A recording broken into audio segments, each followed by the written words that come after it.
jolt and then you'll die.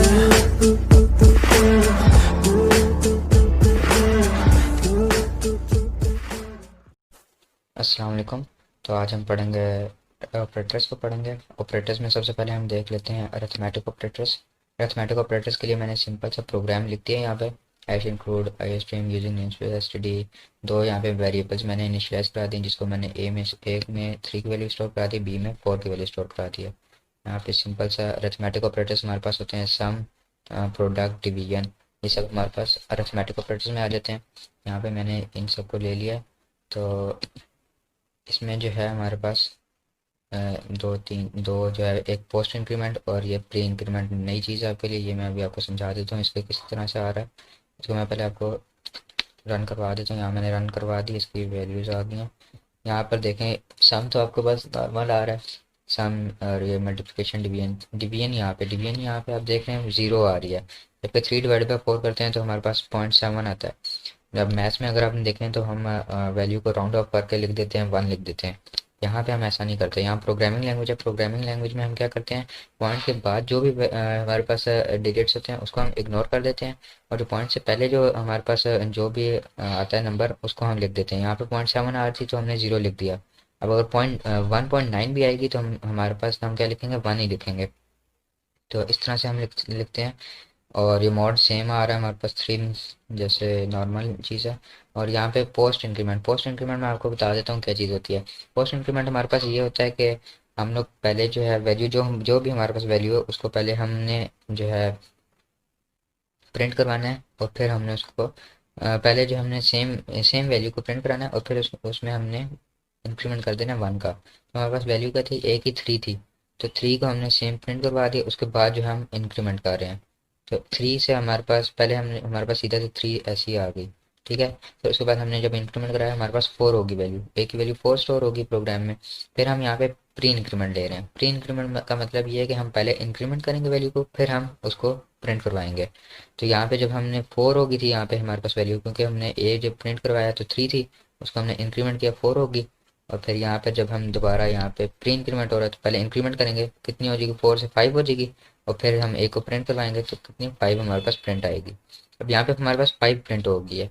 तो यहाँ पे हमारे पास जब 5 प्रिंट हमारे पास 5 मतलब प्रिंट हुई है, और 5 ही मतलब हमारे पास प्रोग्राम में सेव हुई भी है। तो यहाँ पे हम करा रहे हैं पोस्ट इंक्रीमेंट दोबारा से। तो पोस्ट इंक्रीमेंट में हमारे पास क्या होता है, हम वैल्यू को सेम जो भी वैल्यू होती है उसको प्रिंट करवाते हैं, और फिर हम उसको डिक्रीमेंट करते हैं। तो यहाँ पे सेम वैल्यू को हमने जब प्रिंट कराया तो हमारे पास 5 आ गई। फिर हम उसको डिक्रीमेंट कर रहे हैं तो डिक्रीमेंट करके 4 हो जाएगी वैल्यू। अब ये हमारे सामने नहीं नज़र आ रहा कि 4 हो गई है, लेकिन प्रोग्राम के अंदर है हमारे पास 4 हो गई है वैल्यू। तो 4 जब हो गई है तो इसको जब हमने दोबारा से प्री इंक्रीमेंट करवाया तो प्री डिक्रीमेंट कराया, ये डिक्रीमेंट हो रहा है हमारे पास। ये हमारे पास प्लस वाला इंक्रीमेंट होता है, ये यहाँ पर हमारे पास डिक्रीमेंट होता है। तो जब हमने इसको डिक्रीमेंट करवाया, 4 हो गई थी, यहाँ पे 5 थी, 5 को हमने डिक्रीमेंट कराया, 4 होगी। 4 को जब हम दोबारा से यहाँ पे प्री डिक्रीमेंट करा रहे हैं, पहले हम डिक्रीमेंट कराएंगे, 4 से हमारे पास 3 होगी, फिर हम उसको प्रिंट करा रहे हैं तो 3 आ जाएगी। उम्मीद है आपको समझ में आ गई होगी। अगर नहीं भी समझ आई तो आप वीडियो को दोबारा से चला चला के देख सकते हैं, क्योंकि ये थोड़ी सी कंफ्यूजिंग बात है। ये आपको नहीं समझ में आई तो फिर आप मुझे कमेंट्स में बता सकते हैं।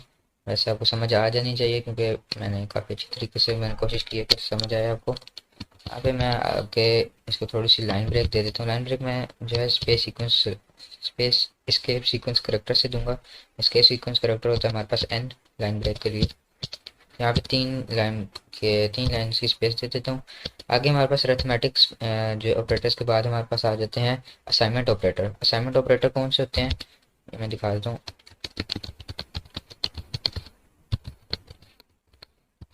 असाइनमेंट ऑपरेटर हमारे पास क्या होते हैं, वो होते हैं असाइनमेंट से हमें पता चल रहा है जो कि वैल्यू असाइन करते हैं। जैसे कि हमने वेरिएबल्स में देखा था A equals to B, A equals to 7। अब ये क्या कर रहा है, इक्वल्स टू जो है हमारे पास असाइनमेंट ऑपरेटर, ये क्या कर रहा है, 7 की वैल्यू, 7 को हमें ए में स्टोर करवा रहा है यहाँ पे। या फिर हम लिख लेते हैं बी इक्वल्स टू यू।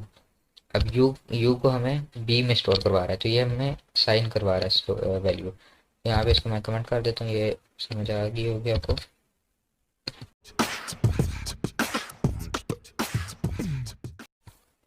यहाँ पे मैंने कंपैरिजन ऑपरेटर्स के प्रोग्राम लिख दिए। सिंपल सी मैंने यहाँ पे स्ट्रिंग बनाई है, और यहाँ पर मैंने कंपैरिजन ऑपरेटर्स को यूज़ कर लिया है। सबसे पहले हमारे पास है इक्वल्स इक्वल्स टू। फिर हमारे पास less than equal to, greater than equal to, less than, greater than और नॉट इक्वल टू। ये कंपैरिजन ऑपरेटर्स होते हैं हमारे पास। इसको मैं आपको रन करके समझा देता हूँ किस तरह ये काम करता है।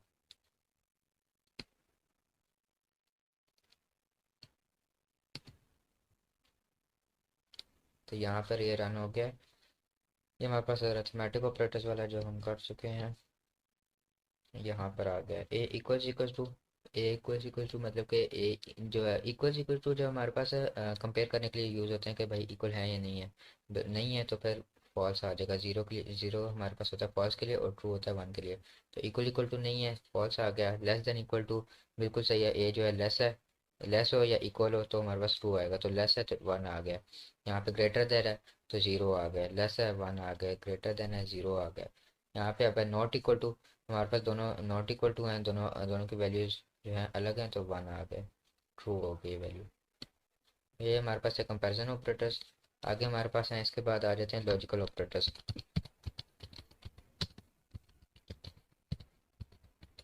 यहाँ पर हमारे पास लॉजिकल ऑपरेटर्स आ जाते हैं। इसको मैं आपको लिख के दिखा देता हूँ।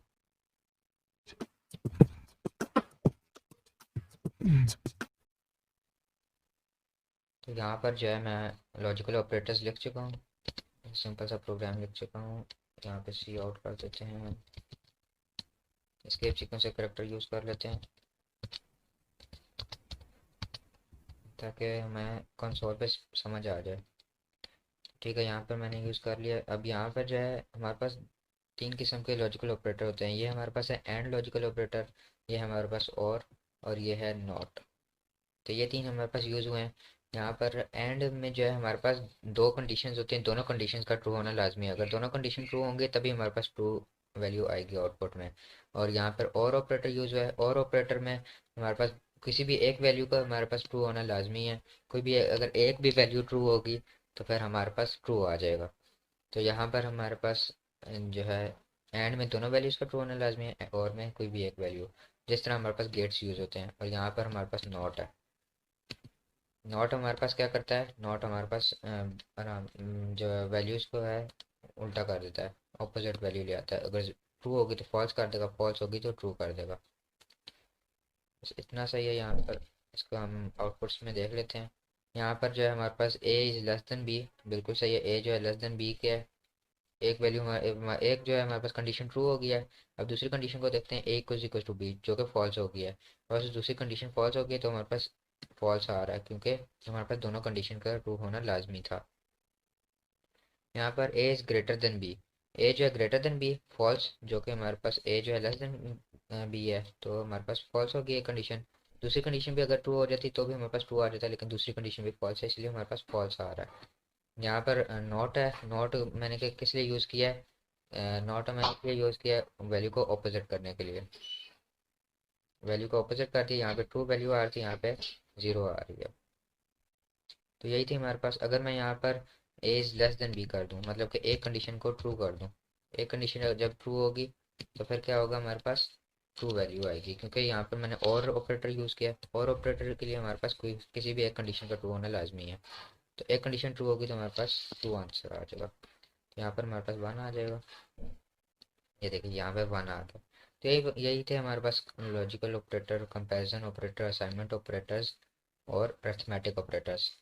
तो इनके जो है मैं आपको सोर्स कोड प्रोवाइड कर दूंगा। मेरे डिस्क्रिप्शन में जो है आपको फाइल मिल जाएगी, वहाँ से आप सोर्स कोड एक्सेस कर सकते हैं। लेकिन सोर्स कोड एक्सेस कर तो सकते हैं, लेकिन आप अगर खुद प्रैक्टिस करेंगे तब आपको ज़्यादा अच्छे तरीके से समझ आएगी, तब आपको ज़्यादा जो है कोडिंग हमारे पास होती ही प्रैक्टिस से है। तो इसलिए मैं यही रिकमेंड करूँगा आप खुद प्रैक्टिस करें। अगर एक बार नहीं समझ आती दूसरी बार करें, दूसरी बार नहीं तीसरी बार वीडियो देख के फिर से करें, ताकि आपको खुद से करना सीख जाए। तो तब तक के लिए फिर अगली वीडियो का इंतज़ार करें। अल्लाह हाफ़िज़। Tell me pretty lies, look me in the face. Tell me that you love me.